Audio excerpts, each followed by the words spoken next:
బస్తీ మన చింతల్ బస్తీ బాబాసాహెబ్ అంబేద్కర్ ఏమైతే హక్కులు మన మానవులకు ఇచ్చారో ఈ హైదరాబాద్ నగరంలో చింతల్ బస్తీ వాసులు ప్రతి హక్కుకై ముందు వరుసలో ఉండడానికి ఎన్నో ఉద్యమాలు మనకు తెలుసు. అందులో ఈరోజు అంబేద్కర్ సేన ఆధ్వర్యం లోపల దానికి జాతీయ అధ్యక్షుడైనటువంటి మా అన్న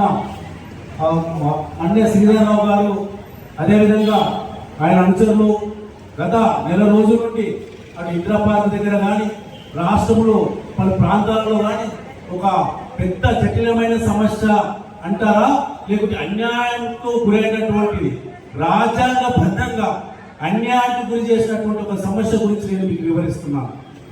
అదే రోస్టర్ విధానం. అయితే వాస్తవానికి భారతదేశంలో రాజ్యాంగబద్ధంగా మనందరికీ కూడా కొన్ని హక్కులు కేటాయించబడ్డాయి. అందులో రిజర్వేషన్ అనేది మీకు అందరికీ తెలిసిన విషయం. మ్యాండేటరీ రిజర్వేషన్ అంటే ఈ దేశంలో ఉన్నటువంటి బడుగు బలహీన వర్గాలకు తప్పనిసరి రిజర్వేషన్ ప్రతి నియామకాలలో రిక్రూట్మెంట్లలో ప్రతి దాంట్లో కూడా ఉద్యోగ అవకాశాల్లో పాటించాల్సినటువంటి రిజర్వేషన్ డిక్లరేషన్ మనకు రాజ్యాంగం కల్పించింది. అది జాతీయ స్థాయిలో కానీ రాష్ట్ర స్థాయిలో కానీ ఇంప్లిమెంట్ చేయాలి. అవి ముఖ్యంగా మన షెడ్యూల్ కులాలకు ఎస్సీలకు అనుకున్నట్లయితే 50% జాతీయ స్థాయిలో ఉన్న విషయం మీకు తెలిసి, అదేవిధంగా షెడ్యూల్ తెగలకి 7%, అదేవిధంగా backward peoples and backward classes ఏదైతే వెనుకబడిన తరగతులు ఉన్నారో వాళ్ళకి 27%, physical handicaps 1%, remaining open category లేదా general category reservation, mandatory reservation రాజ్యాంగం ద్వారా విద్యా ఉద్యోగ నియామకాలు దీని ప్రకారం జరగాలి. ఇక మన రాష్ట్రానికి విషయానికి వస్తే అదే రిజర్వేషన్ రాష్ట్రంలో జరగాల్సిన అవసరం ఉండే, కానీ ఈ కుట్ర రాజకీయాల వల్ల ఈ యొక్క ఎస్సీల యొక్క ఉపవర్గీకరణ చేసి విభజించి ఏకంగా విభజించడంలో ఒక ఎత్తైతే చివరిగా విభజనలో ఎవరైతే నిజంగా కష్టపడి చదివి విద్యా ఉద్యోగాలలో ముందున్న వారిని మానసికంగా వాళ్ళను దేంట్లో కూడా స్థానం లేకుండా ఒక కొత్త విధానాన్ని ఎలా తీసుకొచ్చారో నేను వివరిస్తాను చూడండి. ఇక్కడ రాష్ట్రంలో 3 గ్రూపులుగా విభజించినప్పుడు గ్రూప్ 1కు 1% ఉంది, గ్రూప్ 2కి 9% ఉంది, గ్రూప్ 3కి 5% ఉంది. వాస్తవానికి ఇది 100 రోస్టర్ ప్యాంట్ విధానంలో విభజన రోస్టర్ విధానం చేశారు. అందులో నాకు జరిగిన నా యొక్క మాల అనుబంధ కులాలకు జరిగినటువంటి ఒక అన్యాయం గురించి నేను మాట్లాడదలుచుకున్నాను. మాకు ఇచ్చినటువంటి మొదటి స్థానం రోస్టర్లో 22, తర్వాత 40, ఆ విధంగా ఒక 500 లోపల ఇవ్వడం జరిగింది. కానీ ఇక్కడ జరుగుతున్నది ఏంటంటే 2018 సెంట్రల్ గవర్నమెంట్ జీవో ప్రకారం లోకల్ వాళ్ళకి స్థానికులకి 95% రిక్రూట్మెంట్ ఉండాలని సెంట్రల్ గవర్నమెంట్ తీసుకొచ్చినటువంటి జీవో ఉంది. అది చాలా సంతోషం, అందులో నేను తప్పు పట్టట్లేదు. అదేవిధంగా రీసెంట్లీ జీవో 99 ఏదైతే ఈ యొక్క రేవంత్ రెడ్డి ప్రభుత్వం గారు ఇప్పుడున్న కాంగ్రెస్ ప్రభుత్వం వచ్చిన తర్వాత ఏదైతే ఉపవర్గీకరణ చేసిన తర్వాత జీవో 99 వచ్చిన తర్వాత దీనివల్ల రోస్టర్ విధానము కేవలము ఇచ్చిన పోస్టులకి నోటిఫికేషన్ మొత్తము వెలువడినటువంటి నియామకాలకు రిజర్వేషన్ ప్రాంతాన్ని వర్తింపజేయకుండా కేవలం డిస్ట్రిక్ట్ క్యాడర్ని డివైడ్ చేస్తూ మల్టీ జోన్లుగా డివైడ్ చేస్తూ క్యాడర్ బేస్గా డివైడ్ చేస్తూ అప్పుడు ఈ రోస్టర్ విధానం చేస్తున్నాం. అంటే నాకు 100 పోస్టులు ఉన్నప్పుడు డిస్ట్రిక్ట్ కేటాయించినప్పుడు డిస్ట్రిక్ట్ 3 పోస్టులు 4 పోస్టులు వచ్చినప్పుడు బాలలకు 0, కనీసము మొత్తం ఒక 600 పోస్టులు ఉన్నాయనుకుంటే 33 జిల్లాలకు డివైడ్ చేస్తే 20 లోపలనే అయిపోతున్నాయి. కాబట్టి అప్పుడు నాకు పేరుకు 600 పోస్టులు నోటిఫికేషన్ కనబడుతుంది, కానీ గ్రూప్ 3 మాల అనుబంధకులకు మాత్రం 0, అంటే ఒక్క సీట్లు రావడం. కారణం డిస్ట్రిక్ట్ జోన్లు, తర్వాత మల్టీ జోన్లు, తర్వాత క్యాడర్ డివైడ్ చేసి రోస్టర్ విధానం ఇంప్లిమెంట్ చేయాలి. ఈ రోస్టర్ విధానం అనేది నా రిజర్వేషన్ శాతం నాకు రాజ్యాంగబద్ధంగా నీ తెలంగాణ ప్రభుత్వం నీ రేవంత్ రెడ్డి ఎక్కడ పోయిందని అడుగుతున్నా. నా 5% ఎడిపోయింది. మేము ఇచ్చిన సీట్లు 600 అనుకున్నాము ఒక నోటిఫికేషన్. నాకు కావాల్సిన 30 సీట్లు ఎడిపోయినాయి, 0 ఎట్లా వస్తుంది? అధికారులు ఏదైతే ఈ యొక్క నియామక అధికారులు ఏదైతే ఈ నియామకం రిక్రూట్మెంట్ బోర్డులకు ఇంతైనా ఒక పరిజ్ఞానం ఉందా లేదా? ఏదే కానీ మాకు ఇచ్చినటువంటి 5% రిజర్వేషన్ అది అమలు కాకుండా ఆ సీట్లు కేటాయించకుండా ఈ దొంగ రోస్టర్ విధానం లోపల కేటాయించి దాని విధంగా డివిజన్ చేసిన తర్వాత మీరు యొక్క ఇంప్లిమెంట్ చేస్తే రోస్టర్ ఇంప్లిమెంట్ చేస్తే మాకు ఎప్పుడు సీట్లు వస్తాయి? విద్యా ఉద్యోగ అవకాశాలు మేము ఎప్పుడు బాగుపడతాం? మాకు అసలు రిజర్వేషన్ ఉన్నట్ట లేనట్ట? ఇది ఇప్పుడు కేవలం నేను ఒక సమతా సైనికులు రాష్ట్ర అధ్యక్షుడిని కాకుండా కేవలం ఒక మాల కులానికి చెందినటువంటి మాలల విధంగా కాకుండా ఈ దేశంలో ఉన్నటువంటి మేధావుల తరఫున అంటే సామాజిక న్యాయం గురించి పోరాడే వాళ్ళ తరఫున భారత రాజ్యాంగ హక్కుల ద్వారా అదే విధానం నేను అడుగుతున్నా. మా డిమాండ్స్ ఏంటంటే నువ్వు నోటిఫికేషన్ 400 ఇచ్చినప్పుడు ప్రతి జిల్లాకు 20 ఇచ్చినప్పుడు ఆ 20,000 రోజులు ఇచ్చినప్పుడు 22లో ఉన్న నాకు ఒక్క సీటు రాకపోయే పేరుకి 600 ఇచ్చావు. మరి ఒక్క సీట్లు అంటే నా యొక్క బాలలో 5% 30 సీట్లు ఎటుపోయాయి? ఎగ్జాంపుల్ ఎటుపోతున్నాయి? ఇట్లా ఇప్పుడు దాదాపు 10-15 నోటిఫికేషన్ ఈ మధ్య రిలీజ్ అయ్యాయి. అసలు ఇది ఎవరిది లోపం? అధికారుల లోపమా లేకుంటే ప్రభుత్వము గుడ్డిగా పరిపాలిస్తుందా?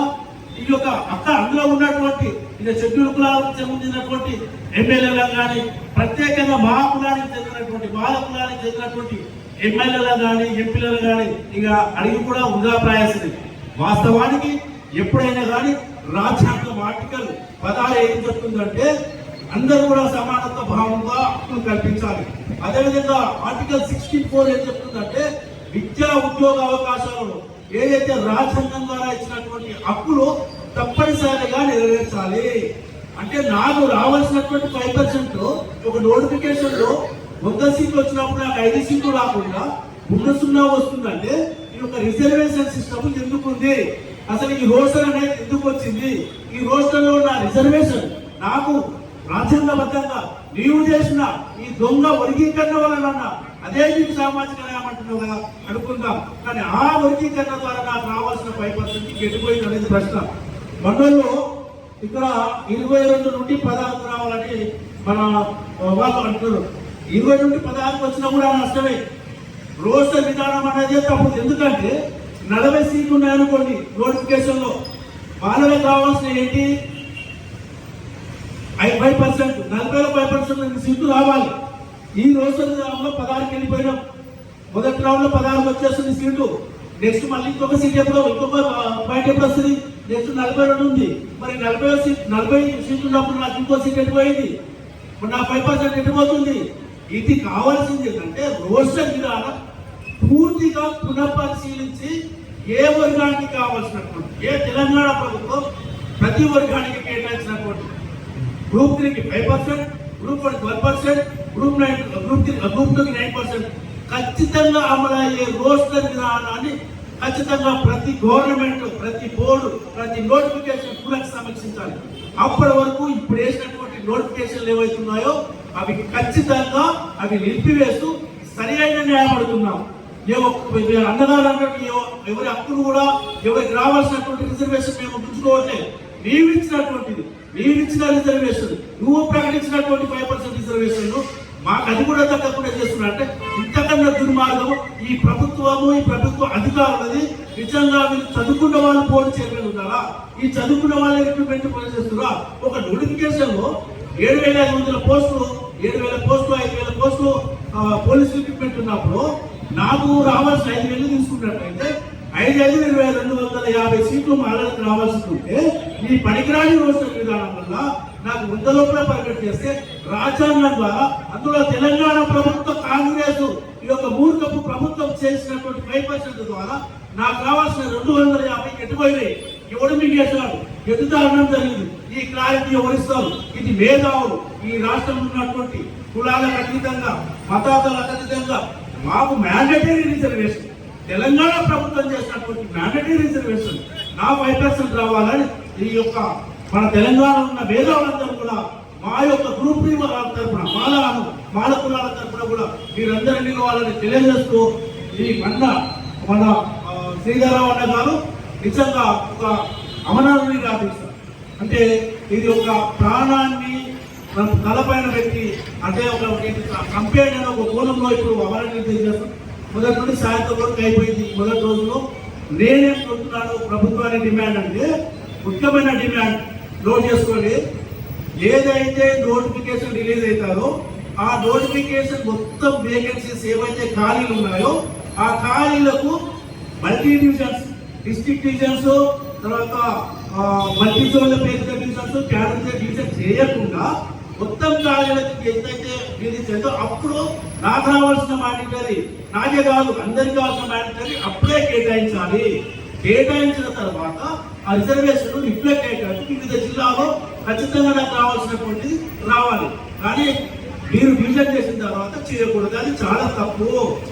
నేను సత్యదాకా 100 సంవత్సరాలు కాదు, నా యొక్క మనవరాలు వచ్చినా ఇంప్లిమెంట్ రాదు. ఎందుకు కాదంటే కేవలం మాస్ రిక్రూట్మెంట్ తప్ప, పోలీస్ రిక్రూట్మెంట్, సేవ చేసే రిక్రూట్మెంట్ కొన్ని వేల వందల తప్ప మిగతా వేకెన్సీస్ అన్ని కూడా ప్రముఖమైన వేకెన్సీస్ అన్ని కూడా దాదాపు 100ల లోపలనే ఉంటాయి. 100ల లోపల వేకెన్సీ అంటే వాళ్ళు అసలు ఈ యొక్క ఉద్యోగాలను జీరో అంటే మరి ఏం చేయాలనుకుంటున్నారు? దుర్మార్గులారా, ప్రభుత్వాన్ని ప్రశ్నిస్తున్నారు. ప్రభుత్వ అధికారులకు తెలియదా? ప్రభుత్వంలో ఉన్నటువంటి ఉన్నత పదవిలో ఉన్నటువంటి రిక్రూట్మెంట్ బోర్డులకు ఇంత కూడా జ్ఞానం లేదా అనేది నేను ప్రశ్నిస్తున్నాను. ఒక్కసారి ఆలోచించండి. ఒక్కసారి నా రిజర్వేషన్ రిఫ్లెక్ట్ కానప్పుడు ఆ యొక్క రిక్రూట్మెంట్ ఎందుకు ఎలా జరుగుతుంది, ఎలా అప్లై చేయాల్సి వస్తుంది? మీరందరూ కూడా రాజ్యాంగబద్ధంగా మీరు దాన్ని తిరస్కరించినట్టే, రాజ్యాంగం కూడా తిరస్కరించినట్టే, లేటెస్ట్ జీవో 1919 కూడా మాకు రావాల్సిన 5% కూడా మీరు తిరస్కరించినట్టే ఈ యొక్క బూటకపు, ఈ యొక్క దొంగపు రోస్టర్ విధానాన్ని వెంటనే రద్దు చేసి నాకు ఏ నోటిఫికేషన్ రాని నా జాతికి, నా మన జాతికి 5% రిజర్వేషన్ వచ్చే విధంగా రావాలి. అది మా యొక్క మొదటి డిమాండ్.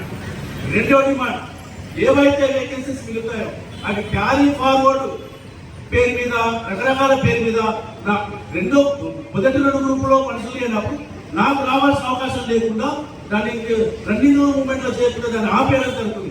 అది కూడా కంటిన్యూ చేయాలని కూడా డిమాండ్ చేయడం జరుగుతుంది.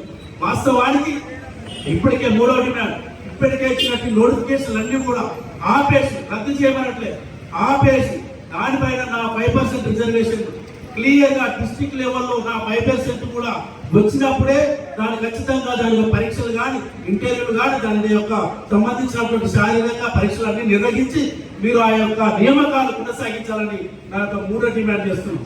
వీటితో పాటు చివరిగా చెప్పకూడదు కానీ అయినప్పుడు చెప్తున్నాం, ఈ రిజర్వేషన్ అనేది వాస్తవానికి మన సుప్రీంకోర్టు ఒక విధానం ఇచ్చింది. ఏది వర్గీకరణ, ఆ వర్గీకరణ అంటే ఏ విధంగా చేసుకోవాలని. ఈ యొక్క షెడ్యూల్ కులాల్లో చాలా వెనుకబడినటువంటి తరగతులు, వెనుకబడినటువంటి వాళ్ళు ఉన్నారు. వారికి ప్రత్యేకంగా వాళ్ళకి లిఫ్ట్ చేయాలన్నప్పుడు వాటిలో వాళ్ళందరికీ కూడా ఆర్థిక చేసి ఇవ్వాలి.